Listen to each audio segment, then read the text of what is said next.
Hair fall म्हणजे केस गळणं हे अगदी लहानांपासून मोठ्यांपर्यंत सगळ्यांमध्ये खूप कॉमनली दिसणारे लक्षण आहे. या हेअर फॉलची नक्की कारणं कोणती? यावर काही औषधी उपचार आहेत का? आणि गळणारे केस थांबून नवीन केस येऊ शकतात का? या सगळ्याच प्रश्नांची उत्तरं मी तुम्हाला या व्हिडिओमध्ये देणार आहे. त्यामुळे व्हिडिओ शेवटपर्यंत नक्की बघा. नमस्कार, मी डॉक्टर अंकिता आणि तुम्ही बघत आहात जोडी आयुर्वेदाची.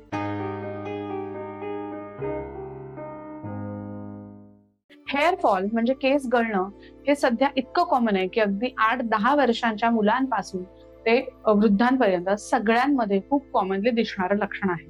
या हेअरफॉलसाठी वेगवेगळी बाजारात असणारी तेलं लावली जातात.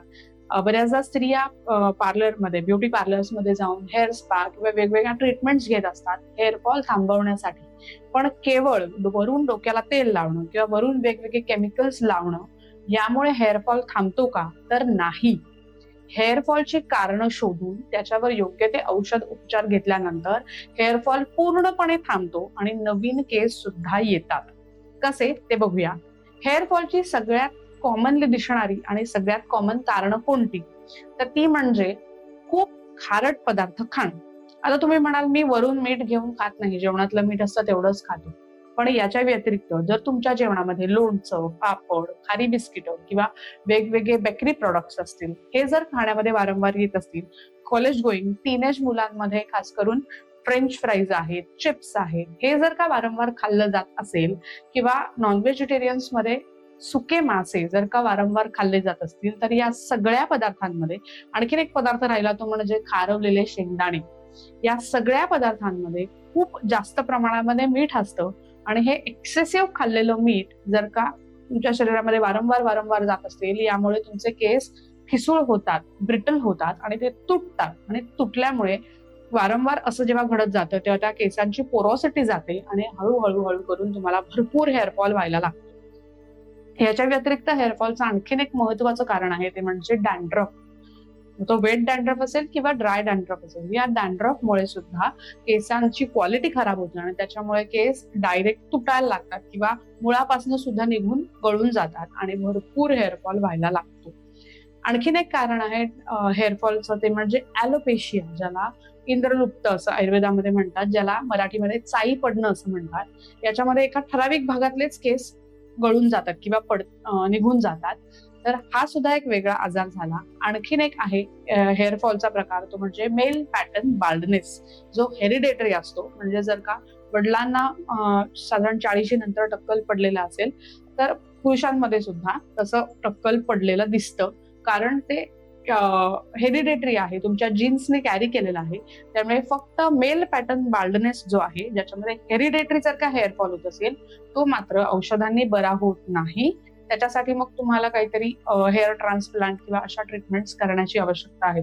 पण बाकीचे जे हेअरफॉलची कारणं आहेत, की केसांची क्वालिटीच खराब होते, वारंवार डॅन्ड्रफ होतोय किंवा ॲलोपेशिया आहे, तर या सगळ्या हेअरफॉलच्या कारणांसाठी औषधं आहेत आणि औषधं घेऊन या सगळ्या प्रकारचे हेअरफॉल तुम्हाला थांबवता येतात. आता काय करायचंय, तर सगळ्यात पहिली केसांची काळजी घ्यायची. नुसतंच आयुर्वेदिक औषधं घेतली म्हणजे तुमचे केस गळणं किंवा केस तुटणं थांबणार नाही. सगळ्यात पहिलं म्हणजे केसांची काळजी घ्यायची. आता कशी काळजी घ्यायची म्हणजे तुम्हाला मी काय असं हेवी तुमचं जसं स्किन केअर रुटीन असतं तसं हेअर केअर रुटीन करायला अजिबात सांगणार नाहीये.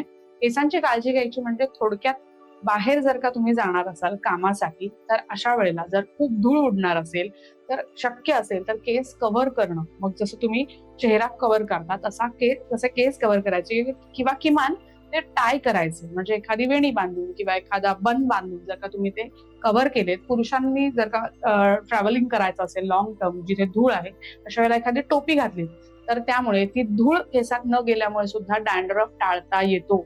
बऱ्याचदा बाहेरच्या प्रदूषणामुळे म्हणजे त्या धुळीमुळे वारंवार ती जर केसात साठत राहिली, त्यामुळे सुद्धा डॅन्ड्रफ होतो. त्यामुळे सगळ्यात पहिली काळजी घ्यायची म्हणजे धुळीच्या ठिकाणी जाणार असाल तर केस कव्हर करून ठेवायचे.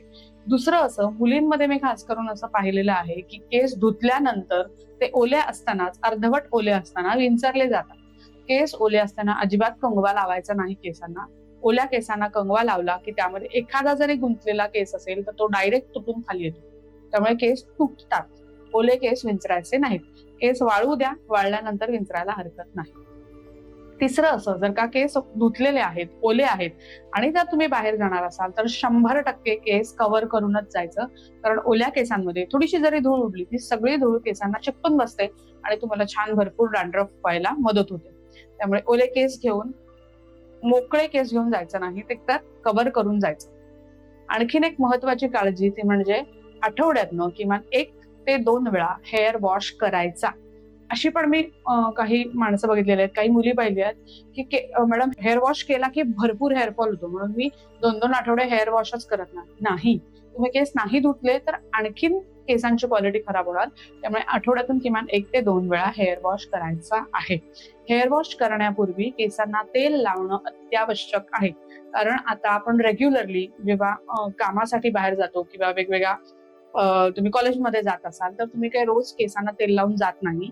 त्यामुळे केसांना खूप ड्रायनेस आलेला असतो, कोरडे झालेले असतात केस. त्यामुळे किमान हेअर वॉशच्या आधी तरी 1 तास किमान शक्य असेल तर आदल्या दिवशी रात्री केसांना तेल लावायचं आणि दुसऱ्या दिवशी सकाळी हेअर वॉश करायचं. किंवा जर आदल्या दिवशी रात्री लावून तुम्हाला सर्दी होत असेल तर मात्र दुसऱ्या दिवशी सकाळी केसांना तेल लावून ठेवा, 1 तासाभराने हेअर वॉश करा. हेअर वॉश करताना वॉर्म वॉटर वापरायचं. एकदम कडकडीत गरम पाणी पण नाही आणि एकदम थंड पाणी पण नाही. कोमट पाण्याने केस धुवायचे. या सगळ्या काळजी घेतल्यानंतर तुमच्या केसांची क्वालिटी किमान मेंटेन राहायला नक्की मदत होईल. आता मी जे सांगितलं की तुम्ही जे खाण्यातले बदल आहेत ते सुद्धा तुम्हाला टाळले पाहिजेत. जर तुम्हाला खूप हेअरफॉल होतोय तर तुम्हाला खाण्यामधले जे सॉल्ट्स आहेत, एक्सेसिव्ह सॉल्ट जे वेगवेगळ्या प्रकारे जात आहेत ते बंद केले पाहिजेत. आणि त्याशिवाय काही औषधं आहेत. मग कोणती? तर पोटात घेण्यासाठी काही औषधं आहेत. जर तुम्हाला डॅन्ड्रफ झाला असेल, बऱ्याचदा सारखा कॉमनली डॅन्ड्रफ व्हायची सवय असेल, त्यांना पिंपल्सचा सुद्धा त्रास असतो. कारण पिंपल्स पण डॅन्ड्रफमुळे होतात. जेव्हा तुम्ही केस विंचरता तर तो डॅन्ड्रफ तुमच्या चेहऱ्यावरती पडतो आणि त्यामुळे सुद्धा तुम्हाला पिंपल्सचा त्रास होतो. पाठीवरती सुद्धा बऱ्याच जणांना डॅन्ड्रफ ज्यांना असतो त्यांना पाठीवरती सुद्धा बारीक बारीक पुरळ असतं. ते त्या डॅन्ड्रफमुळे असतं. त्यामुळे डॅन्ड्रफसाठी पोटातून औषधं, केसांना अँटी डॅन्ड्रफ ऑइल हे सगळं लावल्यानंतर डॅन्ड्रफ पूर्णपणे बरा झाला की मग तुमचा हेअरफॉल थांबवायला मदत होते. जर डॅन्ड्रफ तसाच राहिला आणि तुम्ही हेअरफॉलची औषधं घेत राहिलात त्याचा काहीच उपयोग होणार नाही. मग आता आणखीन वेगळं औषध काय आहे आयुर्वेदामध्ये? तर आयुर्वेदामध्ये एक असं औषधी तेल सांगितलेलं आहे ज्या तेलाचा नस्य केल्यामुळे, नस्य म्हणजे काय, तर खांद्याखाली उशी ठेवायची आणि दोन्ही नाकपुड्यांमध्ये 2-2 ड्रॉप ते तेल घालायचं. यामुळे तुमचा हेअरफॉल तर थांबतोच, पण जेव्हा ही ट्रीटमेंट सतत कंटिन्युअसली तुम्ही घेता, साधारण 1 ते 1.5 महिना जर तुम्ही रेग्युलरली ते नस्य केलं तर त्याच्यानंतर तुम्हाला बारीक बारीक नवीन केस यायला सुद्धा सुरुवात होते आणि येणारे केस काळे असतात.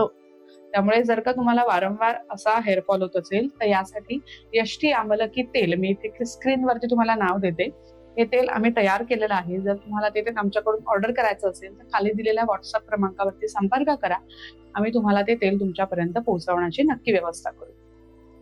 या तेलाच्या नस्यामुळे जसं मी आता तुम्हाला सांगितलं, हेअरफॉल थांबून नंतर नवीन केस यायला सुद्धा मदत होते. पण काही केसेसमध्ये मात्र केवळ नस्याचा फायदा होत नाही, त्यांना वमन असं एक पंचकर्म आहे.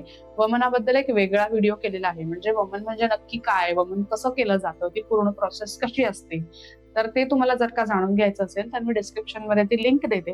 तो व्हिडिओ सुद्धा तुम्ही नक्की बघा. त्यामुळे तुम्हाला कळेल की वमन काय प्रकार असतो. तर या वमनामुळे सुद्धा हे वमन आधी सुरुवातीला वमन पंचकर्म करून त्यानंतर मग आयुर्वेदिक औषधं देऊन हळूहळू करून तो ॲलोपेशिया, जो मी मगाशी एक आजार सांगितला, तो ॲलोपेशिया किंवा त्याच्यामध्ये काही वेळेला रक्तमोक्षण म्हणजे जलौकावचरण त्यातला प्रकार म्हणजे लीच थेरपी ही सुद्धा केली जाते काही वेळेला. या सगळ्या ट्रीटमेंट्सनी तुमचे वेगवेगळ्या प्रकारचे जे हेअरफॉल आहेत, ॲलोपेशियामुळे असेल किंवा बऱ्याच जणांना काही मेडिसिन्सच्या ॲलर्जीमुळे हेअरफॉल असतो. म्हणजे काही वेगळीच औषधं चालू असतात, खास करून ज्यांना एपिलेप्सीची वगैरे औषधं चालू असतात त्यांच्यामध्ये हेअरफॉल दिसतो.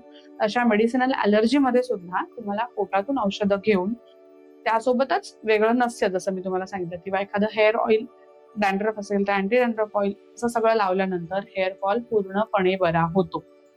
जर तुम्हाला हेअरफॉल बद्दल आणखीन काही प्रश्न असतील तर आमच्या कमेंट बॉक्समध्ये तुम्ही नक्की विचारू शकता. हा व्हिडिओ तुम्हाला कसा वाटला हे सुद्धा आम्हाला कमेंट बॉक्समध्ये लिहून कळवा. व्हिडिओ आवडला असेल तर तुमचे नातेवाईक, मित्रमंडळी यांच्यासोबत नक्की शेअर करा. आमच्या फेसबुक पेजला लाईक करा आणि युट्यूब चॅनलला सबस्क्राईब करा. धन्यवाद.